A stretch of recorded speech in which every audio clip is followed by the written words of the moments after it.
पूर्वीचं जे सर्व ज्ञान होतं हे मौखिक होतं.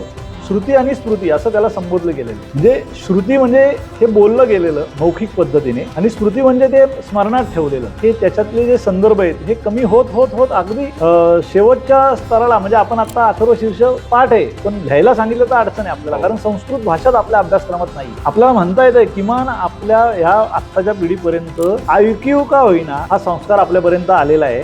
परंतु ह्या आत्ता माध्यम देखील अतिशय प्रभावी आहेत. एआय टेक्नॉलॉजी देखील आत्ता आलेली आहे. ह्या माध्यमांच्या आधारे आपण आपली संस्कृती ही नेमकेपणाने पोचवू शकतो. आत्ताची पिढी जी आहे त्याला हे असं का हे विचारणारे, आणि त्यात चूक नाहीये, त्याला तुम्हाला सांगता आलं पाहिजे बाबा हे असं का. आता कुठलाही आपले जे सण असतात, उत्सव असतात, त्याला आपल्या पूर्वजांनी जी रचना केलेली आहे त्याला निसर्गाशी जोडलेलं आहे, आणि त्याला शास्त्राचा, सायन्सचा आधार आहे. कुठलीही गोष्ट ही ऑर्डिनरी अशी नाहीये. त्या दृष्टिकोनातून आपली वृक्षांची पूजा असेल, नद्यांची पूजा असेल, जलस्रोत आपण प्रदूषित नाही केले पाहिजेत. बरोबर. वायुमंडल प्रदूषित नाही केलं पाहिजे. अशा पद्धतीच्या ह्या सगळ्या आपल्याला सतत तो संदेश दिले गेले, आणि आपल्या आचरणातून आपण तो पाळत आलेलो आहोत. त्यात फक्त प्रमाण त्याचं कमी जरी झालेलं असलं तरी ते संपणार नाही, कारण ती परमेश्वराची रचना आहे.